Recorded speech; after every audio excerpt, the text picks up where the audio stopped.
and welcome viewers.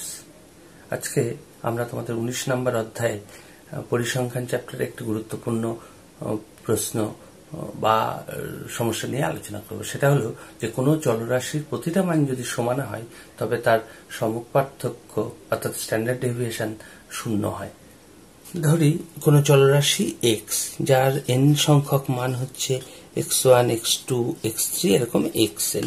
আমরা প্রমাণ করতে চাইছি যে এই প্রতিটা মান যদি সমান হয়, অর্থাৎ যদি আমরা বলি যে x1 সমান x2 সমান x3, প্রতিটা মান এরকম n সংখ্যক মান প্রতিটা মানই যদি সমান হয় xn, এটা সমান সমান যে কোনো একটা ধ্রুবক ধরি k, তাহলে প্রতিটা মান সমান। তাহলে আমরা সম্মুখ পার্থক্যের ফর্মুলা বা সূত্র কি জানি? সম্মুখ পার্থক্য আগে ভেদমান বের করে নি। ভেদমানের formula 1/n summation xi minus x bar whole square, অর্থাৎ i এর মানটা হচ্ছে 1 to n।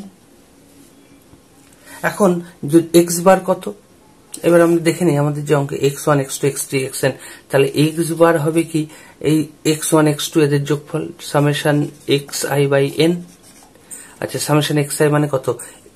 সবগুলোই k plus k plus k, তার মানে n সংখ্যক k যোগফল বাই নিচে n কেটে গেল, তাহলে k xi মাইনাস x বার, এটা সমান কি লিখতে পারি? xi প্রতিটা মান k মাইনাস x বারও আমরা দেখলাম k, তার মানে 0, তাহলে xi মাইনাস x বার হচ্ছে 0। তার মানে আমরা বলতে পারি তার বর্গ xi x বার এটাও 0। তাহলে আমরা এখান থেকে বলতে পারি যে summation xi minus x bar whole square এটাও 0, i equals to 1 to n।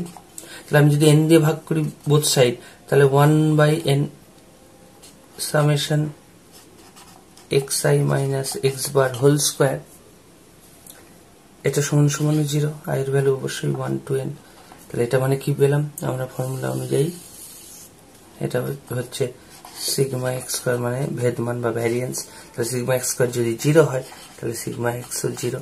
তাহলে সম্মুখ পার্থক্য শূন্য কখন? যখন আমরা চলের প্রতিটা মান সমান ধরছি তখন সম্মুখ পার্থক্য শূন্য হচ্ছে। আশা করি সম্মুখ পার্থক্য শূন্য দেখাও যদি বলে যে চলের প্রতিটা মান সমান হলে, তাহলে তোমরা প্রমাণটা করতে পারবে। ঠিক এর উল্টো প্রমাণটাও করা যায়। সম্মুখ পার্থক্য শূন্য হলে সেক্ষেত্রে প্রতিটা মান সমান হবে। সেটা প্রমাণটা কিভাবে করবে? তখন আমরা উল্টো দিক থেকে প্রসিড করব যে সম্মুখ পার্থক্য শূন্য, অর্থাৎ তখন এইটা ইকুয়ালস টু 0। দেখো তাহলে আমরা বলতে পারি 1/n summation xi minus x বার স্কয়ার 0।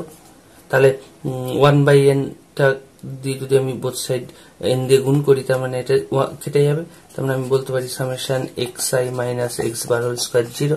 তাহলে কোনো কিছু বর্গ কখন 0 হয়? বর্গের সমষ্টি 0 হয় যদি x মাইনাস x বার এটা স্কয়ার 0 হয়। তাহলে বর্গ এটা 0 হতে পারে যখন xi মাইনাস x বার 0 হয়। তার মানে আমরা এখান থেকে বলতে পারি xi সমান x বার, অর্থাৎ প্রতিটা মান গড়ের সাথে সমান। তার মানে প্রতিটা মান i এর মান 1 to n, তার মানে প্রতিটা মান সমান। তাহলে আমরা এইভাবে আমরা বলতে পারি প্রতিটা মান সমান হলে যেমন সম্মুখ পার্থক্য শূন্য হয়, তেমনি সম্মুখ পার্থক্য শূন্য হলেও প্রতিটা মান সমান হয়। আশা করি এই দুভাবেই এলে তোমরা পরীক্ষায় এটার সমাধান করতে পারবে।